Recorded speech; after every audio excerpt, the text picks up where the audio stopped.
Radio UNAM es un medio que promueve el diálogo, la diversidad y la libertad de expresión en un marco crítico y respetuoso. Los comentarios expresados a lo largo de su programación reflejan la opinión de quien los emite, mas no de la radiodifusora. Hipócrates 2.0. Nutrición. Bioética. Estrés. Vacunación. Salud. El Programa Universitario de Investigación en Salud y Radio UNAM presentan Hipócrates 2.0. Investigación y vanguardia en salud.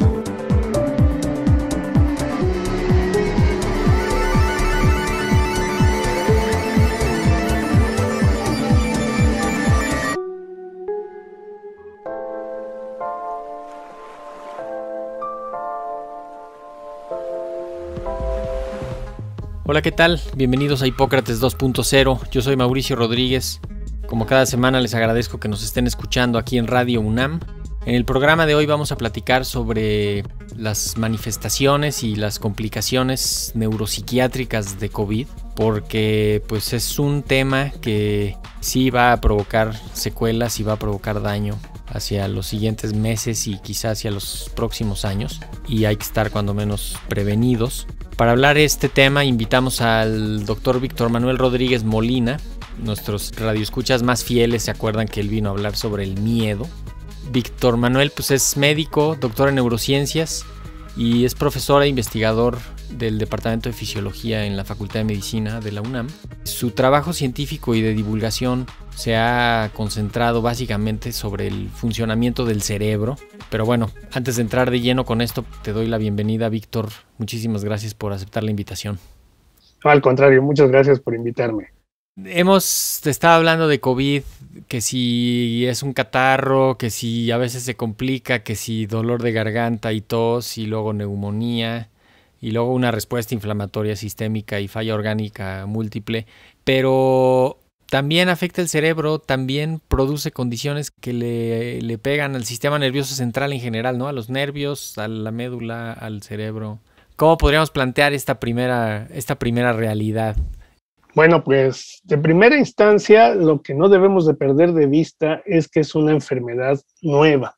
Y a pesar de que la pandemia ya cumplió un año, un poco más de un año, desde el punto de vista de los estudios científicos médicos, es muy poco tiempo para poder establecer todas las características que presenta la enfermedad. A lo mejor ahorita ya tenemos una colección bastante importante de datos sobre la infección por el SARS-CoV-2. Sin embargo, de lo que aún carecemos bastante y que nos va a faltar años de estudio, van a ser las consecuencias a mediano y a largo plazo que pueda dejar la enfermedad. Entonces, sabemos que puede afectar al sistema nervioso. ¿Por qué? Porque forma parte del todo de nuestro organismo, al igual que puede afectar otros órganos, ¿verdad? El hígado, el riñón, pero todavía no conocemos a fondo todos los daños o supuestos daños que pudiera ocasionar. A lo mejor no los deja, pero no sabemos, estamos en una incertidumbre y ahorita vamos a ir platicando cuáles pueden ser los puntos que nos dan luz sobre esta alteración del sistema nervioso. Sí, de hecho, a mí me preguntan mucho, ¿no? De cuáles son las secuelas a largo plazo y qué pasa con las vacunas a largo plazo y la inmunidad y qué pasa 10 años después. Y entonces, en el mejor de los casos, apenas llevamos, pues no sé, ¿qué será? 15 meses, 16 meses de seguimiento de los primeros casos de China de diciembre del 2019, pero no sabemos mucho más. Tenemos algunas nociones por la epidemia de SARS del 2002-2003, por la epidemia del MERS después, 2012, pero de esta en particular no tenemos las tantas certezas como a veces la gente exige, ¿verdad? Pero digo, aprovecho para plantearlo así, o sea, hay algunas manifestaciones que son del cerebro y los nervios y otras que son de la mente, ¿no? Como cambios de la conducta. Sí, digamos que cuando hablamos de manifestaciones que corresponden al sistema nervioso, básicamente estamos hablando de afectaciones del control que lleva a cabo el cerebro, que lleva a cabo la médula, que llevan a cabo los nervios, ¿verdad? Y el funcionamiento cerebral está implicado en muchas otras funciones. Entonces debemos de empezar a entender primero qué hace el cerebro, ¿verdad? para entender esas manifestaciones. Cuando hablamos de manifestaciones agudas, nos estamos refiriendo a que puede haber alteraciones en el momento, en el periodo de tiempo que la persona tiene la infección o en un periodo muy cercano posterior a la infección, ¿no? Es un periodo agudo, que no estamos hablando más allá inclusive de un mes, ¿no? El SARS-CoV-2 es una infección, ¿verdad? Es un virus que está afectando principalmente los pulmones. Ok, ese es su órgano blanco, ¿verdad? Sin embargo, los pulmones llevan a cabo una función básica para nuestro organismo, que es el contribuir a la oxigenación de la sangre. Y a partir de la función básica de los pulmones, que es oxigenar la sangre, esa sangre oxigenada llega a todos los tejidos. ¿Y por qué estoy haciendo este preámbulo? El primer problema al cual nos vamos a enfrentar en el sistema nervioso es que en un paciente en el cual tiene infección y la afección de los pulmones es importante, empieza a reducir sus niveles de oxígeno en sangre. Por eso hemos escuchado mucho que uno de los instrumentos más importantes es tener un oxímetro de pulso, ¿verdad? Para estar controlando el porcentaje de saturación de hemoglobina, que nos habla de cuánto satura, cuánto oxígeno pudiéramos tener. Bueno, todo esto es para tratar de decir que el cerebro y en general las células nerviosas son muy sensibles a la disminución de oxígeno. Y ante una disminución de oxígeno que ya se mantiene por mucho tiempo, pueden empezar a sufrir daño y en ocasiones el daño puede ser irreversible. Entonces, una de las primeras manifestaciones que vamos a observar es por falta de oxigenación. Víctor, te interrumpo. Cuando dices que falte el oxígeno por periodos prolongados, son días, ¿no? O sea, no es meses o semanas, o simplemente 4, 5, 6 días que se acumule ahí la hipoxia, que le llamamos técnicamente, que es la baja concentración de oxígeno en la sangre. Ahí empieza a haber daño y una reacción justamente respecto de eso. Es que aquí tenemos un problema, ¿verdad? Sí, estoy de acuerdo, pero tenemos que tener todavía más. Por ejemplo, utilizando este instrumento que, insisto, el oxímetro de pulso, una saturación menor al 90%, ya puede iniciar un proceso de hipoxia. Empieza, no pasa nada, hay que tener cuidado y se debe de atender.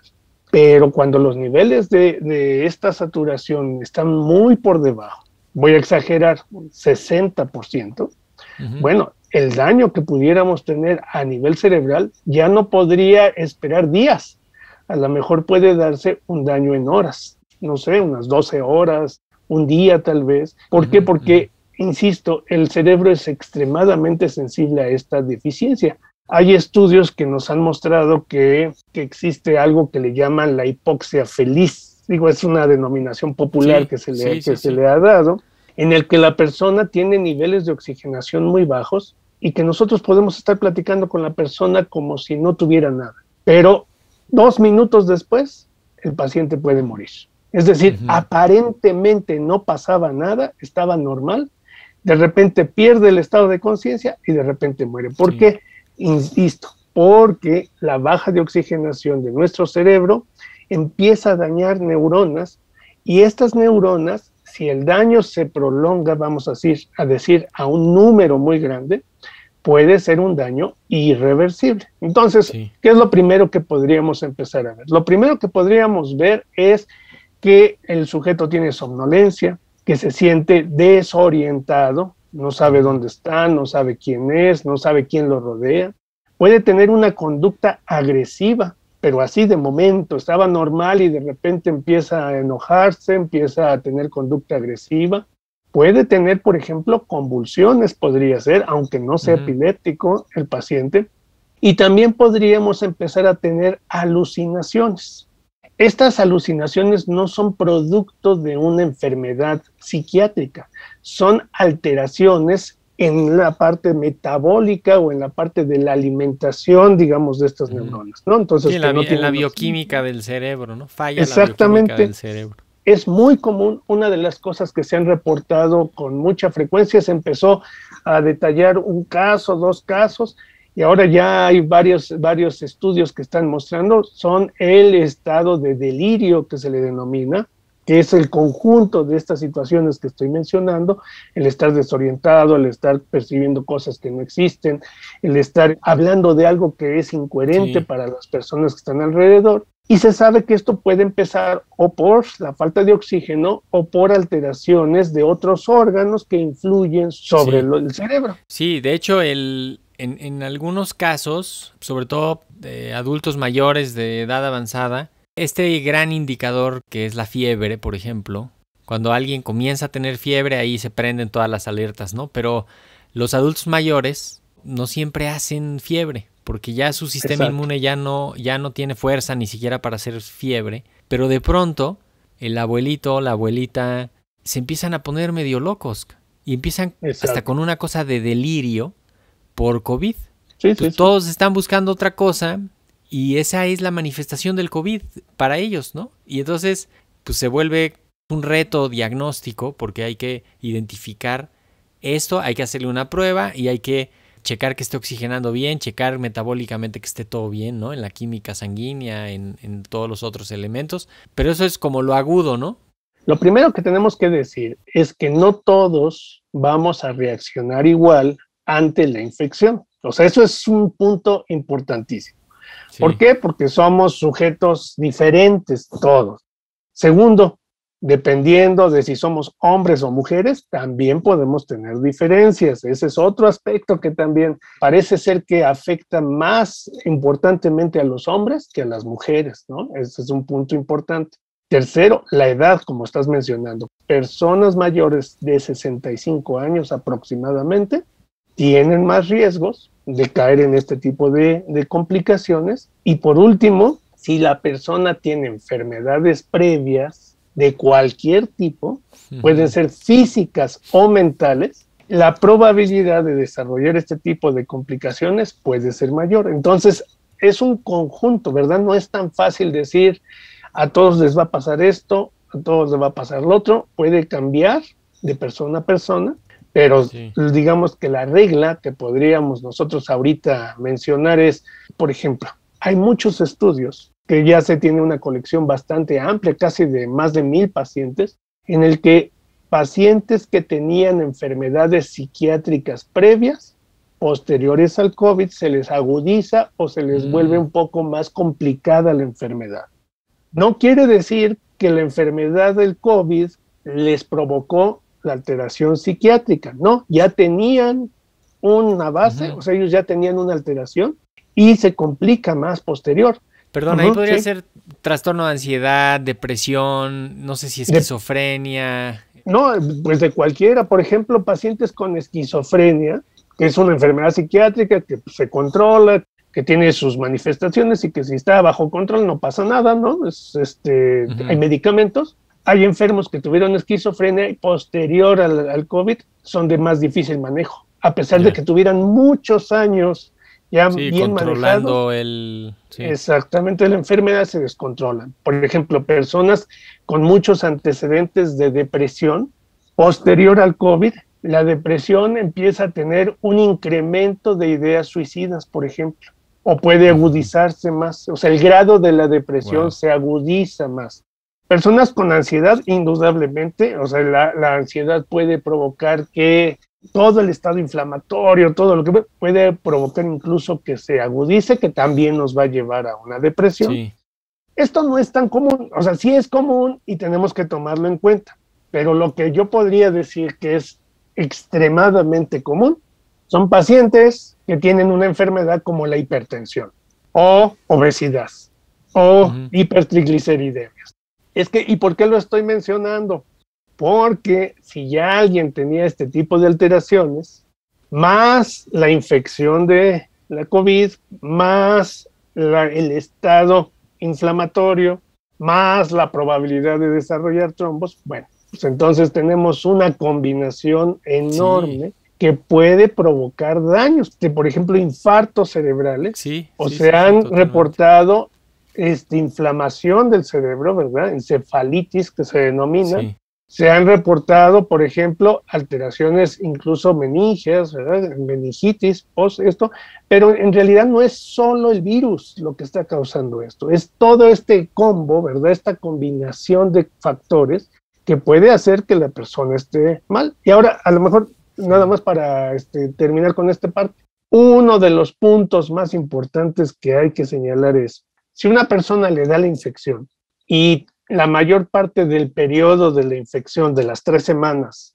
pasa casi sin síntomas, no se siente mal, no le da fiebre, etcétera, bueno, la probabilidad de que tenga complicaciones de este otro tipo son bajas. Pero si una persona tuvo la infección, estuvo en el hospital y tuvo la necesidad de recibir soporte de oxígeno por vía ventilatoria, entubado, las probabilidades de complicación son muy altas, muy altas. Una, por la falta de oxigenación. 2, por los propios tratamientos que ya son agresivos. No me refiero a que sean malos, sino que el cuerpo va a resentir estos tratamientos también, y es parte de la recuperación que tiene que hacer el organismo. Y 3, por el periodo de tiempo que hay estado entubado. Hemos tenido reportes de gente de hasta 1 mes entubados, ¿verdad? Entonces, ellos son los que tienen mayor probabilidad de que al final puedan tener alguna lesión de estos tipos, ¿no? 2 muy específicas. Migraña y convulsiones, epilepsia. Exacto. ¿Qué onda con eso? ¿Has visto algo que se haya ya publicado de esto? Sí, no. De hecho, la manifestación neurológica más frecuente posterior a la infección del COVID, haya tenido la infección leve o moderada o severa, es dolor de cabeza crónico, la cefalea y mareos. Esos son los 2 signos más importantes, mareos y dolor de cabeza.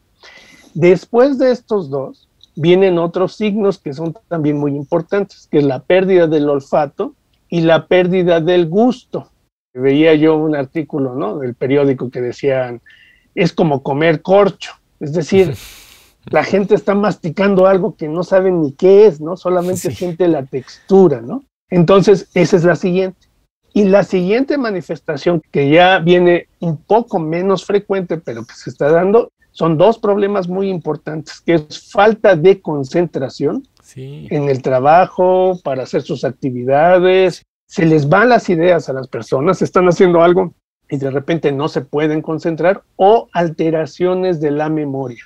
Entonces ya tenemos 3 problemas. Y le agrego a trastornos del sueño, y que son muchísimos, ¿eh? O sea, 8 de cada 10 pacientes que se recuperan de COVID tienen alguna secuela. Y muchísimas de estas son justamente en alguno de estos niveles, ¿no? Sí, exactamente. Por ejemplo, entonces decía yo, falta de concentración, falta de memoria. Otra alteración que es común, aunque no es de las más frecuentes, es una alteración del oído. Se le denomina hipoacusia, o sea, una reducción en la percepción del oído. Y después viene esto que estás mencionando, alteraciones del sueño. Sin embargo, las alteraciones del sueño, como mencionas perfectamente, son muy frecuentes, o sea, extremadamente frecuentes. Pero las alteraciones del sueño tienen muchas causas, no son de causa nerviosa exclusivamente. Por ejemplo, los niveles de cortisol que el organismo libera cuando está bajo la enfermedad influyen definitivamente sobre el sueño. Totalmente. Entonces ese sería el primero, ¿no? Después, por ejemplo, podemos tener alteraciones del sueño por situaciones de estrés y ansiedad, que es lo más frecuente. Una persona que se enferma empieza a tener una gran cantidad de estrés por la incertidumbre de qué le va a pasar, si se va a poner grave o no, si tiene que ir al hospital o no, etcétera. Entonces, eso provoca mucha ansiedad, mucho estrés también, y va a provocar insomnio también. Y por último, podemos tener alteraciones del sueño por alteraciones nerviosas, o sea, desde el sistema nervioso, ¿no? Entonces, tenemos muchas, ¿no? Estaba tratando como de pensar y preguntarte justamente si hay alguna manera de prevenirlas. Desde luego, pues lo mejor sería que no te dé COVID, pero detectar evolución tórpida, ¿no? Detectar cuando la enfermedad no está evolucionando bien, hacerlo de manera oportuna para que no evolucione, aunque sea terminas necesitando oxígeno en tu casa, pero pues que ya se complicó ahí la situación, ¿no? O sea, la mejor manera de evitar secuelas, que mejor no nos dé, ¿no?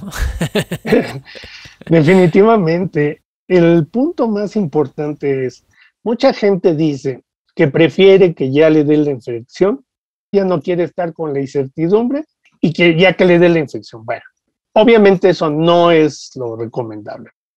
El hecho de que a una persona le dé la infección no garantiza cuál va a ser su evolución, no lo sabemos. O sea, depende de muchos factores, como estamos hablando, de su estado de salud, su estado físico, su estado mental, etc.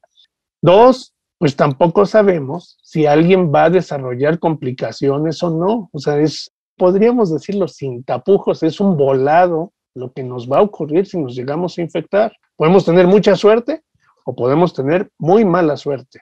Y tercero, ¿qué se puede hacer? Esta pregunta que tú planteas es la pregunta que se está planteando toda la comunidad médica ahorita. Y por desgracia no se conoce mucho, por lo mismo que empezamos a hablar, de que no tenemos tanto tiempo. En lo que hay consenso, en lo que no hay duda para nadie, es que lo primero, la prioridad es controlar la infección, en la medida que se pueda. Sabemos que no existe ahorita una cura. Se puede hacer todo un sistema de mantenimiento para el organismo, para tratarlo de mantener la infección a raya y pues mantener la oxigenación. En la medida de lo posible, pues es lo primario. Sí. En algunos casos, los especialistas, digamos, por ejemplo, el psiquiatra, el neurólogo, el cardiólogo, etcétera, puede intervenir, pero no hay forma de garantizar que no se den estas manifestaciones, ni que no se den las complicaciones. Vamos a ponerlo al revés para que nos entienda la gente. Las complicaciones que se tienen después de la enfermedad no son forzosamente por mal manejo, no es porque los médicos no hicieron su trabajo, y lo único que sí podemos decir que tenemos que tener muchísimo cuidado, que sí está en nuestras manos, es la atención oportuna.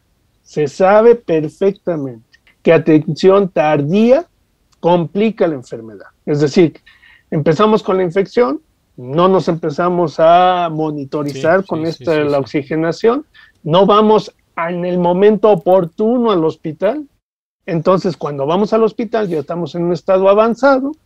Es muy complicado hasta ahorita esta enfermedad. Totalmente. No es fácil prevenir esto que estamos diciendo. Necesitamos estar preparados y ya tener un plan a mediano plazo, si no es que a corto plazo, para atender todo esto. O sea, los psiquiatras van a tener que refinar, incluir bien el diagnóstico. Desde luego los neurofisiólogos van a tener que aportar soluciones y explicaciones para poder tener herramientas para ayudarle a los pacientes, porque va a haber muchísimo.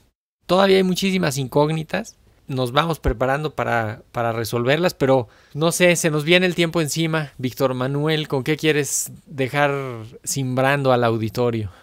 Dos cosas rápido, nada más. Uno, sí, vamos a requerir equipos de médicos en los hospitales, clínicas especializadas, con equipos multidisciplinarios que sean los responsables de estar monitorizando a estos pacientes con complicaciones. Una de las áreas médicas, como tú dijiste, que van a crecer de manera, pero desmedida, es la psiquiatría.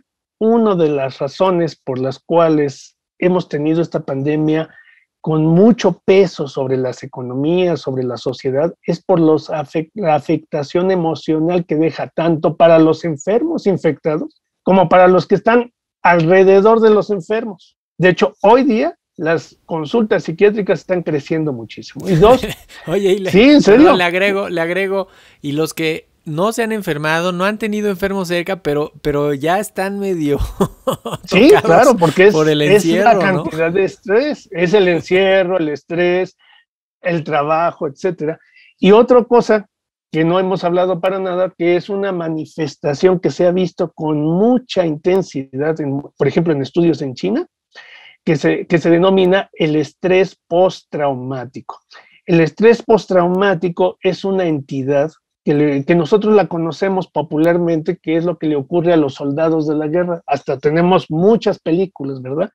La gente que va a la guerra, que tiene una impresión muy fuerte por todo lo que vivió allá, y cuando regresa, no puede dormir, siente que él está en medio de la batalla, siente estrés, siente angustia. Bueno, esto mismo, cambiándolo de escenario, le pasa a los pacientes con COVID. Hay una gran cantidad de estrés postraumático y el estrés postraumático hay que tratarlo porque puede incluso producir depresión o llevar al suicidio, que son causas muy, muy, muy severas, ¿no? Pues con eso cerramos. No me queda más que agradecerte, Víctor Manuel Rodríguez Molina, profesor e investigador del Departamento de Fisiología de la Facultad de Medicina de nuestra UNAM. Muchísimas gracias. Tú estás en Twitter como @VicM, VICM, _RodríguezM. Y se los recomiendo. Siempre anda poniendo ahí algunos textos propios que te escribes, ¿no? Entrevistas que te hacen y siempre consideraciones importantes para ir entendiendo lo que va pasando y tratando de divulgar el conocimiento. También muchas felicidades por eso, Víctor Manuel. Muchísimas gracias por haber venido a Hipócrates 2.0. Y pues con esto me despido. Yo soy Mauricio Rodríguez. Qué bueno que nos escucharon hoy. Espero que la próxima semana nos vuelvan a acompañar aquí mismo en Radio UNAM. Y pues por ahora quédense también en sintonía de la programación de Radio UNAM. Muchísimas gracias. No olviden visitar la página del PUIS para consultar nuestros cursos, nuestras convocatorias y otras actividades que tenemos ahí a disposición en la página puis.unam.mx. Seguramente encontrarán algo que les interese. Agradecemos al Dr. Samuel Ponce de León, coordinador del Programa Universitario de Investigación en Salud y coordinador académico de esta serie. El Programa Universitario de Investigación en Salud y Radio UNAM agradecen tu escucha. Te esperamos la siguiente semana para platicar sobre lo último en materia de salud e investigación en Hipócrates 2.0. Investigación y vanguardia en salud. Se despiden de ti en la producción Patti Gamboa, Héctor Castañeda y Alejandra Gómez. Hipócrates 2.0. Radio UNAM. Experiencia sonora.